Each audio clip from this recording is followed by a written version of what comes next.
What's up? Dans la vidéo d'aujourd'hui, j'aimerais répondre à la question: est-ce que c'est un problème d'être émotif avec les femmes?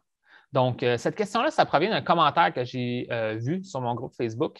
J'avais fait une publication qui parlait du thème d'être trop émotif. Dans le fond, avoir certaines sources d'humeur, de se sentir triste face à des situations. Et en fait, dans les commentaires, une des personnes a vu ça comme une attaque envers le fait d'être émotif envers les femmes ou avec les femmes. Donc, dans le fond, la personne a vu ça comme de dire qu'il ne fallait pas être émotif. Tu sais. Donc, quand j'ai dit être trop émotif, bien, lui, il a vu ça.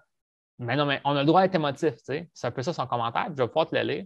Dans le fond, je trouvais ça, ce thème-là, super intéressant parce qu'il y a plusieurs camps tu sais, au niveau de le monde des rencontres, en général, les hommes, ça, comment qu'on pense. Puis, il y a des hommes, justement, que c'est vrai que dans une ancienne façon de voir les choses, il ne fallait pas être émotif du tout. Puis là, maintenant, il y a peut-être un retour du balancier où est-ce que c'est totalement correct d'être émotif, puis peut-être trop à certains moments. Donc, je vais te parler un peu de c'est quoi le juste milieu, dans le fond, de l'émotivité dans le monde des rencontres et aussi mettre en contexte tout ça. Est-ce que les moments que c'est correct d'être émotif, d'autres moments, peut-être que ce serait moins utile. C'est ça que je veux te parler aujourd'hui. Donc, je laisse son commentaire. Puis ensuite, ça va pouvoir t'aider à clarifier tout ça. C'est quoi la place de l'émotivité, des émotions dans le monde des rencontres? Quand tu es un homme qui va avoir plus de succès avec les femmes, qu'est-ce qu'il faut que tu fasses au niveau des émotions pour avoir plus de succès? Donc, je sens que ça va pouvoir t'aider si c'est un sujet qui t'intéresse. Donc, je te laisse son commentaire, je vais te partager certains conseils. Donc, son commentaire, c'est: il n'y a aucun problème à être émotif. Puis en plus, je sens que les femmes aiment ça, un homme proche de ses émotions et à l'écoute de soi. L'affaire, c'est qu'à cause de l'image de l'homme normal que la société projette partout, on ne se donne pas le droit de montrer ce que l'on ressent parce qu'un homme, un vrai, c'est pas supposé pleurer ou être émotif. Pleurer, c'est pas de la faiblesse, c'est juste être authentique envers soi-même et c'est tellement normal. Donc voilà. C'est ça son commentaire. Tu sais, dans l'essence de ce qu'il a dit, je ne suis pas nécessairement en désaccord, mais maintenant, moi, en tant qu'expert, en tant que coach, qui aide des hommes qui veulent changer leur situation avec les femmes, il faut faire attention à quelque chose qu'il a dit, c'est que ça, c'est quelque chose aussi qui s'applique des deux côtés, et même les femmes vont faire la même chose, mais c'est l'espèce d'excuse de dire: accepte-moi comme qui je suis et je veux que ce soit comme ça. T'sais. Donc, moi, j'ai ce trait de caractère-là, tu dois m'accepter comme ça, et c'est ça qui est ça, et ça devrait être normal. T'sais. Ça, il y a une différence entre qu'est-ce que toi, tu aimerais que ce soit normal, et qu'est-ce que les gens perçoivent de toi. T'sais. Donc, il faut faire attention à ça, premièrement, là, parce que c'est comme un retour du balancier. C'est vrai qu'avant, il y avait plein d'hommes qui étaient totalement distants au niveau émotionnel, qui faisaient beaucoup d'évitement et qui ne montraient pas leurs émotions. Puis les seuls moments qui montraient de l'émotion, c'était de la colère, par exemple, ou de la grogne, là, puis c'est tout. Puis, ça, c'est comme la vieille façon de voir les hommes. Puis c'est vrai que des hommes plus près de leurs émotions, capables de partager leurs émotions, c'est très important. Puis c'est quelque chose que moi, je valorise, oui. Mais à un certain niveau, il faut faire très attention de ne pas aller trop fort dans le retour de balancier puis de dire que tu as le droit de tout le temps être émotif, de toujours montrer tes émotions, puis de pleurer devant une femme, c'est une bonne chose à tout moment. C'est peut-être pas la meilleure façon de voir les choses. Donc, je vais te dire un peu pourquoi je te dis ça. C'est selon moi, la façon que je le vois, c'est il y a des étapes pour chacune des choses. Puis, en tant qu'homme, si tu veux avoir plus de succès dans le monde des rencontres, si tu veux que ça fonctionne mieux dans tes rencontres avec les femmes, tu dois avoir un certain leadership. Tu dois être capable d'amener cette dynamique-là de relation vers où est-ce que tu aimerais que ça aille. Puis c'est souvent à travers les bonnes interactions, la bonne entente que vous allez avoir ensemble, les bons échanges, le sentiment de connexion. Puis ça, c'est à toi de une façon d'amener ces dynamiques-là. Pas d'attendre que la dynamique arrive à toi, mais que toi, tu sois proactif pour créer ces dynamiques-là. Selon moi, c'est ça une des meilleures façons d'avoir plus de succès en tant qu'homme dans le monde des rencontres, c'est de bâtir cette façon-là d'agir, ce que j'appelle être proactif, puis c'est beaucoup relié à la confiance en soi. Donc, se lancer puis avancer. Donc, quand je te parle de ça, ça veut dire que ton but, c'est d'avoir un impact sur les autres, puis de vraiment comme amener une belle énergie à l'autre personne. Donc, tu ne devrais pas être concerné par le fait de, dans le fond, oui, c'est important que l'autre personne te comprenne, mais ton premier désir, ça ne devrait pas exemple, de te raconter une anecdote triste puis que la personne te comprenne. Ça, c'est plus tard peut-être, mais au début, tu veux juste créer une belle interaction, qu'on ait une belle entente ensemble puis qu'on n'aille pas dans le mélodramatique. Au final, ce n'est pas ça le but.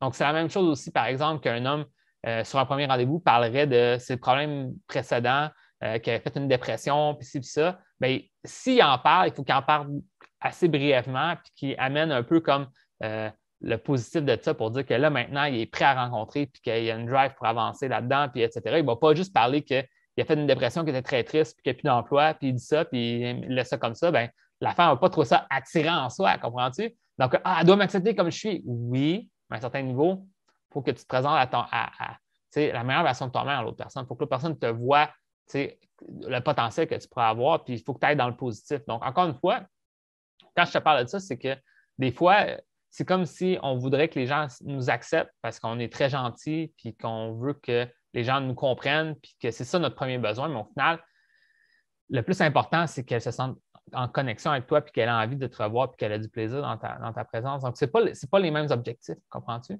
Fait que c'est ça qu'il faut réaliser parce que moi, je me rappelle des fois de vouloir comme être mélodramatique parfois avec les femmes, dans le sens que ça ne fonctionnait pas. Puis là, finalement, je montrais ma tristesse pour essayer de, pas la culpabiliser, mais de lui montrer, tu dois me comprendre, on travaille ensemble, tu dois me comprendre. Puis là, j'étais beaucoup dans, puis ça, ben, en fin de compte, j'amenais la relation vers le bas parce que j'étais tout le temps en train d'amener un peu comme le nuage triste dans la relation au lieu d'essayer d'aller vers la positive sur qu'est-ce que tu veux.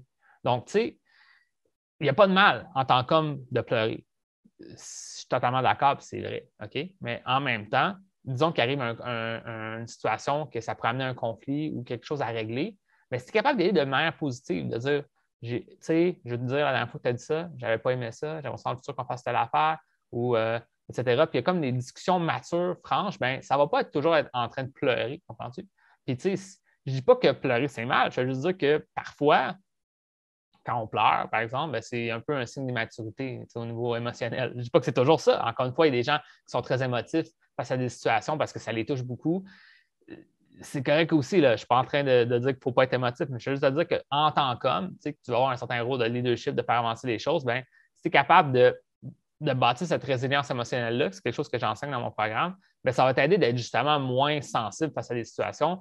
En fait, moi, personnellement, je me considère encore comme quelqu'un de très sensible, mais avant, j'étais comme hypersensible même.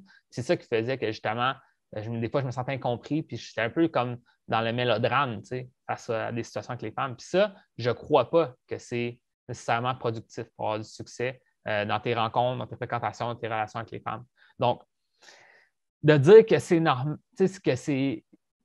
D'un côté, je vais juste revenir au point, c'est quand même vrai son point de dire qu'il y a beaucoup d'hommes et beaucoup de gens qui vont voir les hommes comme des gens qui ne sont pas capables de s'exprimer au niveau des émotions, qui sont très logiques, puis qui sont froids quasiment face à ça, puis qui sont un peu quasiment idiots face aux émotions, qui ne comprennent pas leurs émotions. Puis je pense que oui, ça vaut la peine de mieux comprendre comment tu te sens dans tes émotions, puis mieux comprendre comment les gérer.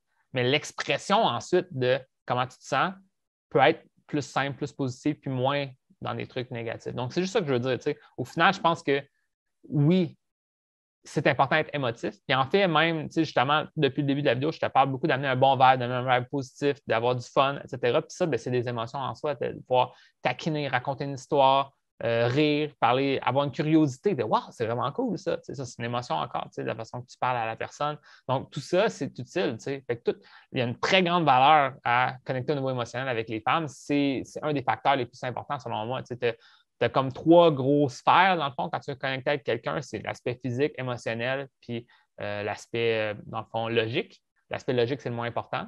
L'aspect physique est important, surtout sur un aspect peut-être qui pourrait se rendre à la sexualité et l'intimité dans le futur. Puis l'aspect émotionnel, bien, est extrêmement important dans le monde des rencontres. Donc, c'est très bon à comprendre ses émotions, être émotif dans certains moments. Mais quand on parle d'être émotif dans le sens de pleurer, par exemple, d'être triste, de te montrer vulnérable, il y a tout le temps de limite, surtout où est-ce que tu es rendu dans une relation. Donc, si tu amènes justement une espèce de mélodrame, de trucs tristes trop vite, pour aucune raison, parce que tu recherches un peu comme une espèce de. C'est comme si tu recherchais de la pitié sans faire exprès. C'était comme peut-être ton mécanisme qui fonctionnait par le passé. Puis ça, je suis vraiment pas dans ce vibe-là d'aller trop profondément dans des vibes psychologiques, tout ça, mais ça se peut que c'est parce que c'est la façon que tu avais l'attention de ta mère, par exemple, donc là, de faire pitié, puis qu'elle elle va te sauver, etc. Mais ça se peut que ce n'est pas le genre de relation que tu veux dans le futur avec les femmes, de tout le temps te faire sauver parce qu'à chaque fois que tu fais pitié, quelqu'un va venir te sauver puis te réconforter. C'est peut-être pas ça que tu veux. Donc, encore une fois, je ne dis pas que c'est mal être émotif, être émotionnel, mais à certains moments, prends un recul sur ça, sur si des fois tu ne l'étais pas de façon à des mauvais moments ou que ce n'est pas très productif, c'est peut-être même parfois immature.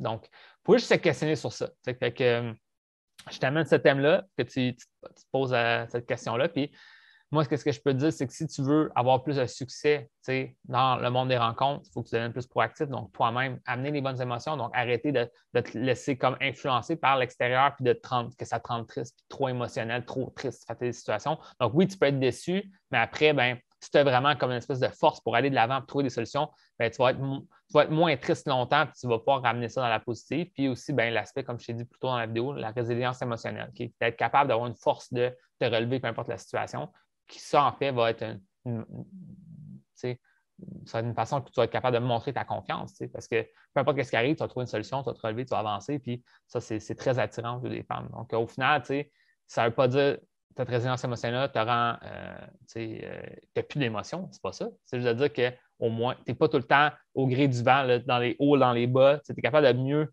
tenir une émotion plus stable, Puis des sauts d'humeur, en général, les femmes vont trouver ça très insécurisant, puis souvent, vont trouver ça un gros turn-off. Donc, encore une fois, c'est que ce soit de la colère ou de la tristesse, que c'est comme ça sort de nulle part, là, souvent les femmes vont avoir quasiment peur quand ce genre de situation arrive, puis ils vont prendre un très grand recul. Donc, c'est pas bien en soi parfois de, justement, si tu fais un drame sorti de nulle part, parfois ça peut comme amener un peu comme un gros recul dans ta relation que tu essaies de créer avec une femme. Donc, il y a des façons d'amener des sujets, des façons aussi de régler des conflits. Donc, le but, ce n'est pas de juste accepter les choses et des fois vivre des mauvaises relations, mais en même temps, faire attention là, de ne pas juste assumer. J'ai le droit d'être émotionnel.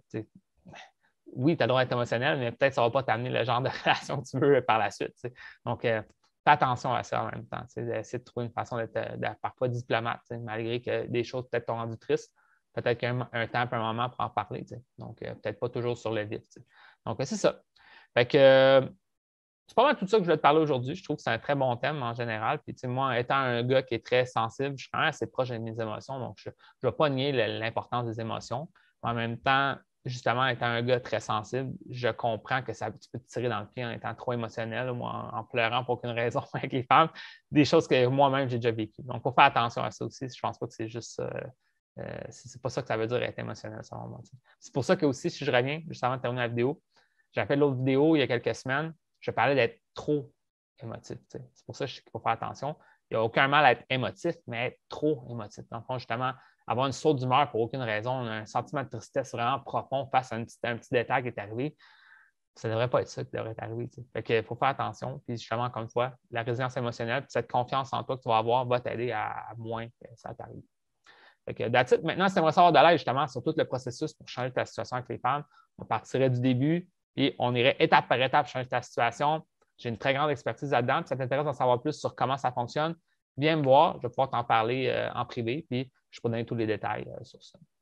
Donc, that's it. Sur ça, je te dis bonne chance, puis on se voit dans une prochaine vidéo.